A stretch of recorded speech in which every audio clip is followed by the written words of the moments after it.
In the bustling heart of the city, amidst the chaos, Emily and Max discovered a love that defied expectations.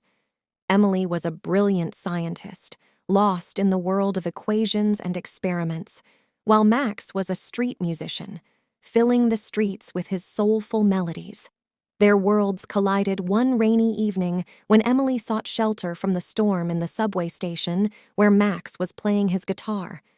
Their eyes met, and Max's music seemed to speak directly to Emily's heart.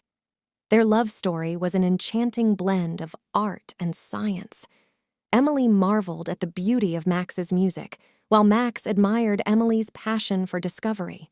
Together, they explored the city's hidden gems, turning every corner into an adventure.